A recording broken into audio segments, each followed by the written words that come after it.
Hola, hola, hola y buenos días. Bienvenidos nuevamente a este jueves 17 de septiembre. Bien, damos gracias al Señor y a cada uno de ustedes por estar en esta mañana juntamente conmigo. Amén. Bien, ah, saludos en el nombre de Jesús. Estamos ahora en el capítulo 4 de Primera de Pedro, la primera carta del apóstol Pedro a la iglesia en general. Y lleva como título Buenos administradores de la gracia de Dios. Buenos administradores del don de Dios, que es la fe, la salvación para nuestras vidas. Y quiero empezar a leer, vamos a leer por lo menos 3 versículos. Y vamos a prestarle buena atención a esto porque esto es bien, bien, bien importante. Dice así: puesto que Cristo ha padecido por nosotros en la carne, vosotros también armaos de este mismo pensamiento. Pues quien ha padecido en la carne terminó con el pecado, para no vivir el tiempo que resta en la carne conforme a las concupiscencias de los hombres, sino conforme a la voluntad de Dios. Baste ya el tiempo pasado para haber hecho lo que agrada a los gentiles, andando en lascivias, concupiscencia, embriaguez, orgía, disipación y abominables idolatría. Bueno, vamos a parar ahí porque hay mucho material. Acuérdense que estamos hablando de la vida de santidad.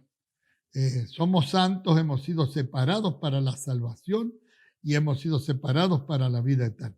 Pero hasta que no pasemos de este mundo a la eternidad, ¿verdad? Todavía tenemos que estar trabajando para que nuestra carnalidad sea sometida a la gracia de Dios. Y dice que tenemos que ser buenos administradores. No es porque estemos viviendo en el tiempo de gracia que ya el Señor, a través de Jesucristo el Padre, nos ha perdonado todos nuestros pecados, nos ha dado tantas bendiciones espirituales que ahora podamos hacer con la gracia cualquier cosa. No, no, no. Por ahí ha habido y han habido siempre doctrinas erróneas en cuanto a este tema de la gracia de Dios.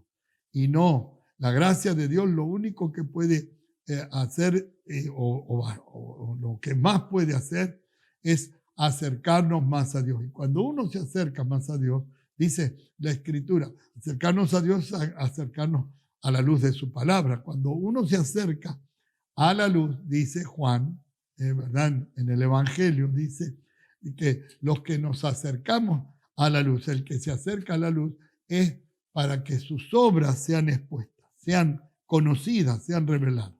Por la luz de la palabra, ¿verdad? En este estado de gracia del Señor, nos hace sentir más responsables de lo que Jesucristo ha hecho por gracia, no porque lo merecíamos, sino porque fue grande su amor, que lo que Él ha hecho hay que cuidarlo y hay que administrarlo bien. No despilfarrar, como a veces se utiliza ese término, ¿no? Cuando uno tiene mucho dinero en su mano, en vez de pensar en mantener ese dinero a salvo, lo va desperdiciando, lo va despilfarrando. No, no. La gracia de Dios es un tema muy, muy, muy importante, muy importante.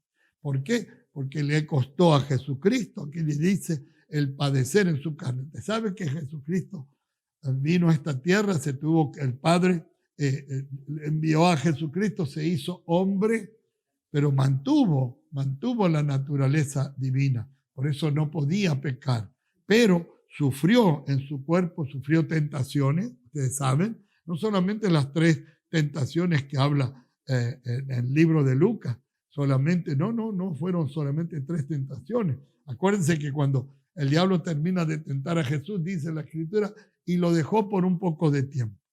pero mientras estuvo ministrando, mientras estuvo en función su ministerio de salvación, siempre tuvo luchas que venían a su carne, luchas que venían a su carne. Pero la gracia de Dios, el poder de Dios, el saber que era Dios, no se dejó vencer por aquellas tentaciones y le costó el alto precio, les costó el despojarse de su gloria, le costó el estar frente a aquellos que le vituperaban, aquellos que le abominaban, le hacían tantas cosas, y en esa dignidad que él tenía de Dios, aleluya, supo soportar en su carne. Por eso dice aquí, puesto que Cristo ha padecido por nosotros en la carne. Jesús llevó, dice Isaías 53, fue golpeado, malherido, el castigo de nuestra paz, sufrió el desprecio.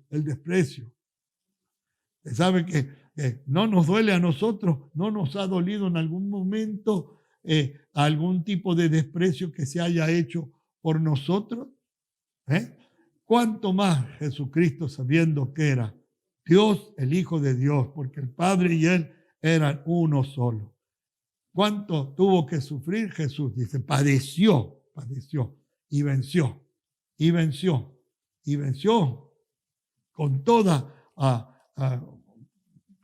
fuerza, con todo poder, venció todas, aún inclusive cuando estaba en aquella cruz, cuando lo estaban vituperando y lo estaban tentando. Si eres el Hijo de Dios, bájate de ahí. Y él era el Hijo de Dios, pero tuvo que sufrir en su carne para que nosotros podamos ser salvos. Ahora dice, si Cristo ha padecido por nosotros en la carne, nosotros, acá utiliza en la persona vosotros, digo yo, nosotros también armémonos de ese mismo pensamiento, puesto quien ha padecido en la carne terminó con el pecado.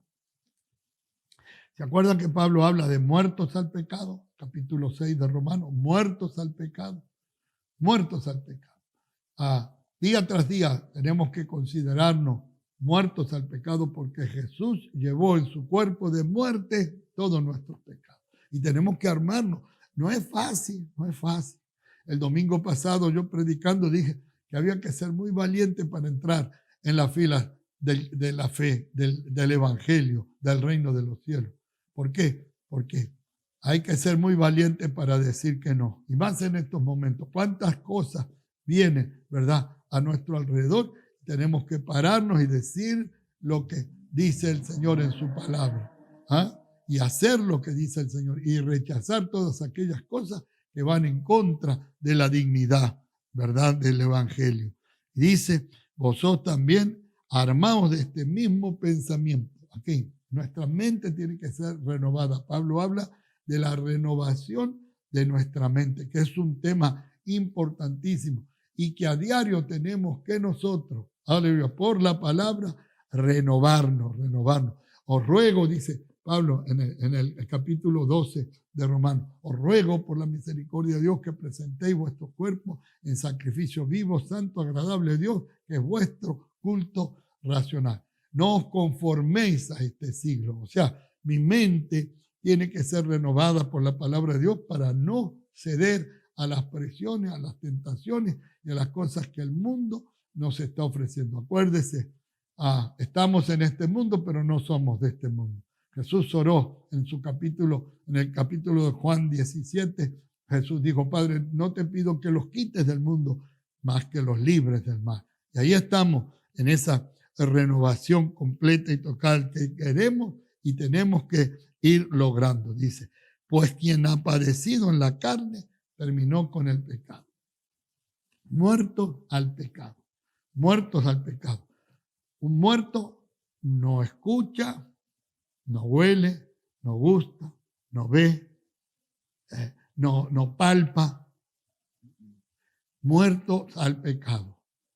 En la nueva vida que tenemos en Cristo Jesús, esta es nuestra tarea para todos los días vivir una vida de santificación. Es un proceso, no es que yo he terminado. Dios no ha terminado en mí. Yo tengo que seguir hasta el último aliento de mi vida, aleluya, rechazando aquellas cosas que van en contra de el espíritu, que es la carne, las obras de la carne. Dice que debemos desechar las obras de la carne. Así que mire cuánto material tenemos en este primer versículo. Pues quien ha padecido en la carne terminó con el pecado. Vuelvo a decir, un muerto, por más que lo pinchen, no siente nada. Pueden mirarle los ojos ahí y no se dilatan las pupilas. Pueden hablarle y no escucha. ¿Por qué? Porque está muerto. Bueno, eso es lo que tengo que aprender yo, que para el pecado estoy muerto, pero estoy vivo para la justicia de Dios. Así que Dios te bendiga en este día, jueves, ¿verdad? Bendito sea el Señor, jueves 17 de septiembre, y te espero el viernes también compartamos la palabra del Señor. El Señor te bendiga y te guarde. El Señor Adonai haga resplandecer su rostro sobre ti, ponga en ti su misericordia. Que el Señor Adonai alce su rostro sobre ti, ponga en ti shalom y bendiciones hasta que sobreabunde.